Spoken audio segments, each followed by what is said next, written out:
Okay, so time for more progress reports. I know you're getting tired of them. I want to go shoot. When we left yesterday, it was yesterday for me. I don't know what it's going to be for you guys months down the road.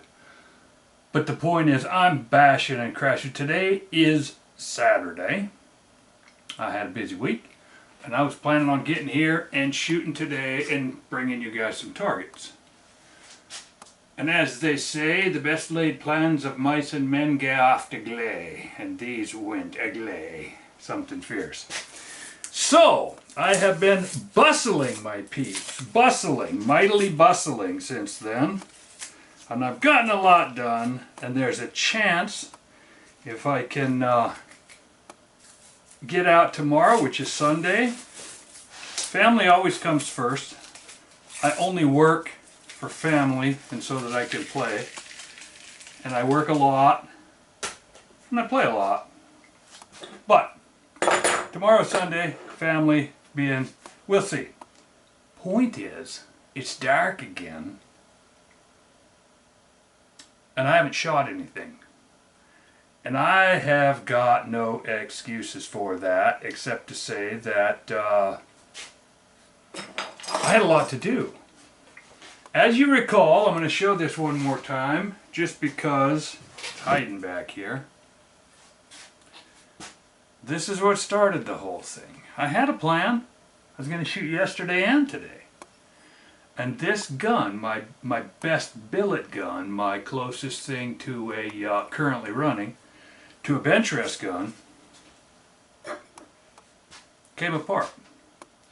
Now that was yesterday, and last night I called McMaster Car and I ordered $714.67 worth of aluminum so that I can make 4 more brakes. Aluminum, huh?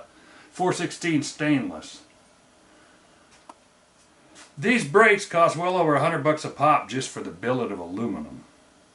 Why am I saying aluminum?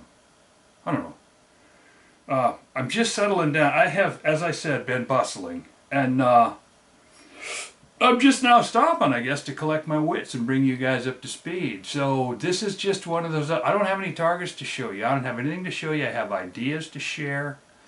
I got another picture of this busted brake that's, as I said, catalyzed this whole thing.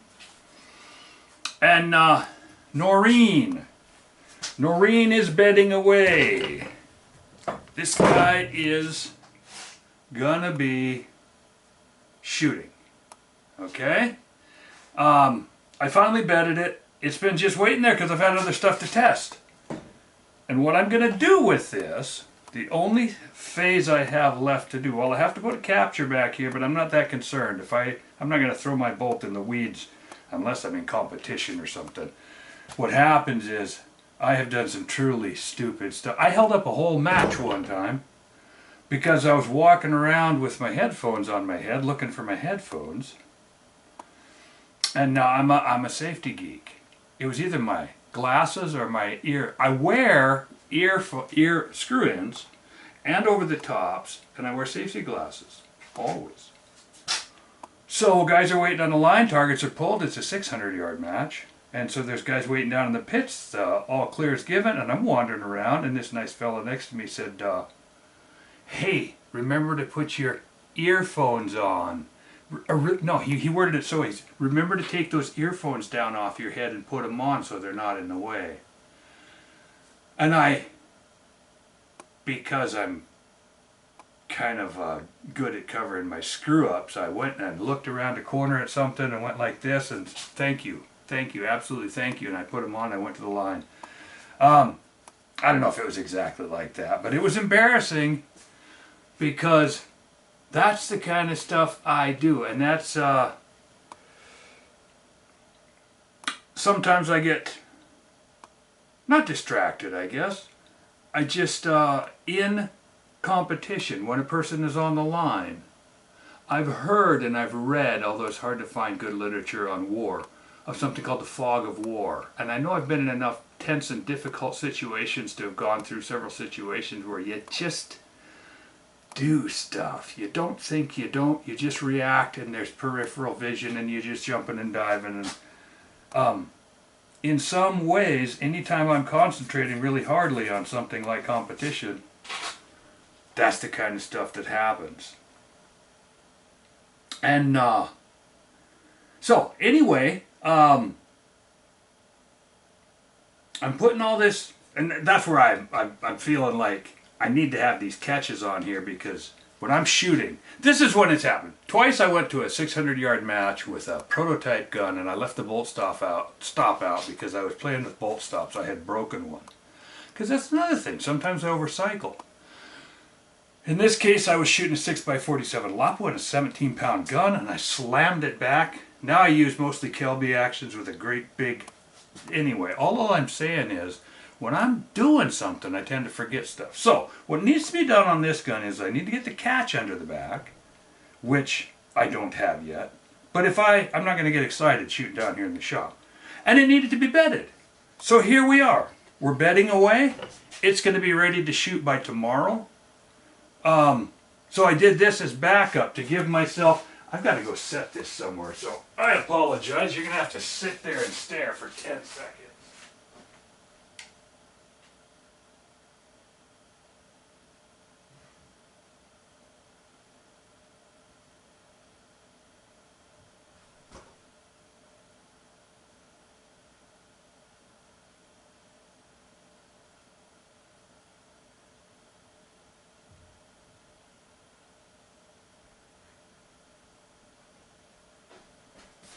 That's my typical bad planning, guys, so sorry about that.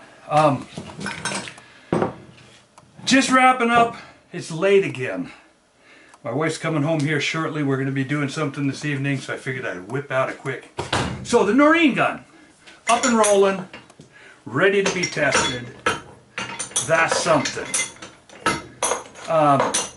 Also, as I left off yesterday, I was bedding the 5-piece billet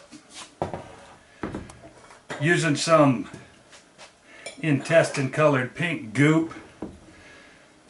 I bedded this, and I was talking about how I'll try to shoot it today so that we'll have something to show you.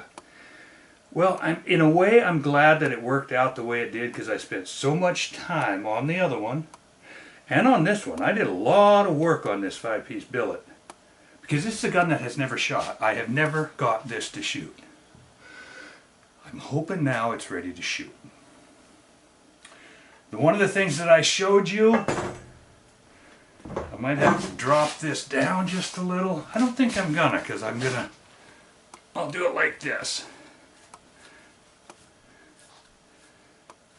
I brought this action forward.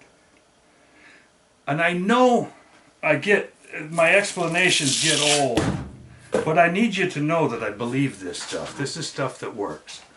Take a proven item. I know how to build a 6PPC, a 6PR, a 6x47, up even a 300 competition. I know how to balance it. I know how to... And there's some things about the stocks. I've watched stock evolution through the years, and I'm not going to name a bunch of them. But there are about 6, bench 8, 9. One of the companies that I've used had stocks built by a company, then had stocks built by another company to their spec, which subsequently left the scene. And then they built their own, because this company knows they build bench rest guns, and they are absolutely cognizant of the effects of stocks on accuracy. And now there's wood fiberglass, there's carbon fiber, there's a bunch of stuff, but stock technology has evolved, and I'll call it empirically, by what works. But in my analysis of what works, my belief is that what's important is that the center of a stock, where the action is affixed, be beefy and bulky, that the pistol grip be thick and heavy. You'll notice that the standard of the industry is set by the 6PPC. Those stocks are just like 2x4s through here. They taper and lose weight as they go forward, and they taper and they lose weight. Just go on the internet and search Macmillan Edge. And that's a 10-year-old iteration of a stock that kind of changed. I won't say it changed the industry, because Borden was putting out a stock at that time that was fantastic. And I'm not dropping a name there, it's just a fact. Kelby, Borden, these big names, Macmillan. I'm not associating with them, I'm just saying they set standards in this industry. And as I analyze those stocks and as I shake them and I handle them, thick, meaty in here, tapering. I used a car leaf spring just the other day. So, where we're at is, this gun was set up for a Noreen action. Recoil lug clear up here. I can look down in here and see it. The recoil lug is in line clear up here. And so the whole action sat here. I moved an action back here to the back. Cannot for the life of me make the gun shoot better than an inch. No, forget what I just said. It shot an inch with little light baby loads. With full bore loads, which it's designed to shoot, 3-inch wide frowny faces. So I've taken this action now and I've ran it forward as far as I could, but I did get it up into this, what I call the meat. I got it hanging up here where, now, I've got screws hanging out. I don't have a trigger guard on this. And on the front, I've taken this a whole nother, last time you saw this, these rails were flipped over. They looked better, but the hinge point was different. Now the weight and the hinges, the screws are placed differently. Might mean something to somebody, but I've put these rails back on. I feel like they're back on quite a bit tighter.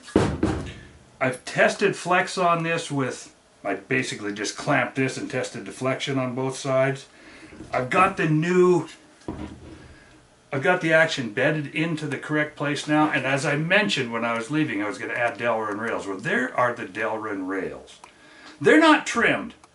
I am really living the dream with this functionable idea. I am so glad. I've decided, looks mean nothing. We are going to make this stupid thing function. There's what it looks like from the front. Let's try to roll it around and give you... I just want you to know what it is that I'm going for here. I'm not going to get a chance to shoot this gun tonight, so I'm going to have to just leave you hanging on it. But I'm showing you the changes that I've made, and they are pretty dramatic on this particular setup. Action shoved forward. Unfortunately, I did lose one set of screws because this is getting so cheese-holed and honeycombed in here that I'm still afraid I'm going to be wagging my tail. But I've got it mudded into 2 inches wide. I've got a plastic trough, a Delrin trough that it can sit in. It should ride good. This Delrin up here should ride good. This is exactly sized to one of my 5-inch wide rests. I haven't even trimmed it off. I'm not even going to trim it off at this point. This goes back to, I haven't even countersunk these screws. I haven't milled out to lose weight. Those are some of the things. I'm going to countersink all of this, drop the screws down flush, open these up, mill these to lose weight. This is all stuff that's going to be down the road if the stinking gun shoots. I'm so gratified by the fact that I tested this thing ahead of time. I have had a lot of time, a lot of heart into this gun right here, and it has never shot a group. Everything on here, everything that you can see, except the action, is hand-fitted, handmade, hand-built. This was a billet. If anybody was watching this back in the day, this was a square billet of aluminum. Well, 2x4 of aluminum, rectangle of aluminum. And everything has evolved and been documented on that channel, on this channel. And this gun is back up and ready to run. I just am out of time tonight, so I'm not going to be able to run it. But the other reason I wanted to put a video up tonight is this epoxy is now cured. As I said, it's kind of a mixed blessing. I didn't really want to shoot it today anyway because I was bedding it at 6 o'clock last night when I was recording a video for you guys. And frankly, it's a little early to be shooting this 22 hours later with the stresses that these retarded things put on. If it were a glued-in PPC, I wouldn't be worried about shooting it apart. If it were a number of things, but these are violent. And I'm shooting this with what I'm calling my 14,000 pound loads that are generating enough force that if it were a 30 or 32 or 34 inch barrel, it would be making 14 7 tons of energy. And that 7 tons of energy all originates in this system. So, because of that, I'm kind of glad I'm not shooting it. It kind of took the load off, because I was fussing a little bit. I was trying to figure out ways to check the bedding if I did get it up and running and shoot today to show you some groups. Frankly, the bedding on this aluminum assembly is pretty minimalist. This is machined to fit. I fired the gun some without any bedding at all. Just aluminum to metal. And whether it fit well or not, it didn't shoot. Then I bedded it, it still didn't shoot. I put these, it still didn't shoot. I cut off the keel, it still didn't shoot. That used to have a big keel on it. It has never shot. So I'm not saying that that was the problem, but now it is scrupulously bedded. Now the problem is, I roughed up the aluminum, I degreased the aluminum, I bedded it quickly, but those skim coats are only minutely thick. There's areas in there where all it's done is fill the gap a few thousandths thick.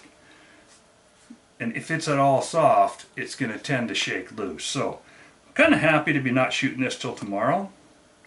And the other thing that I wanted to put on this is I've been testing this adhesive. This is my second go around. This time I actually took the stuff and put it in here. The last time I just put a dollop in it and I reached up and I ripped it off. This time I've cleaned it up better. I've left it cure for 2 days. I put it out in the sun. And we're going to find out if this holds any better now.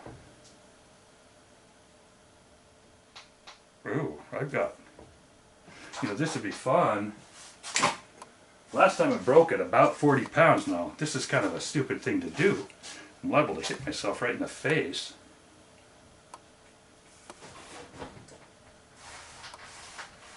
Now, there I went to 70 pounds. This stuff is impressive. I've never done this exact test, but I had this gun glued together, these joints glued together, twice with epoxy, and glued well with epoxy, twice with a couple of other things. Now I'm going to try this stuff, and now I'm going to start actually yanking on this. I pulled 70 pounds direct. Okay, people, that's well over 100 pounds. I'm risking tearing the vise out. I'm going to start janking a little. That vise is flexing. I'm going to okay. This is holding extremely well. I'm going to leave it and I'm going to set up a test procedure.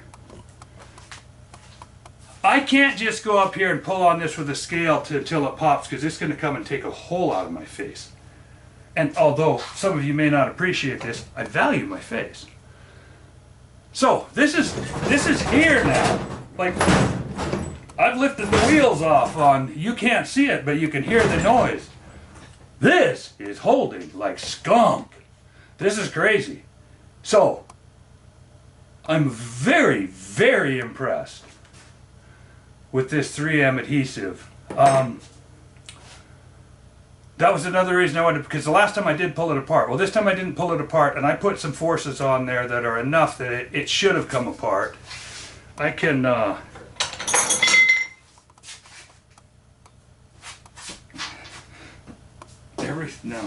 there's no, I put a lot of force on that joint. I'm going to have to go out and put it in a big vise, and I'm going to actually put a tensioner on here, and I'm going to pull it. I believe it's going to probably bend something. That's incredible. This is an incredible joint with this adhesive. So there you go. There's my test. There's where we are. Hopefully next time I'm going to have some groups. And one of these times, maybe we'll have some good groups. We'll see. Working on it.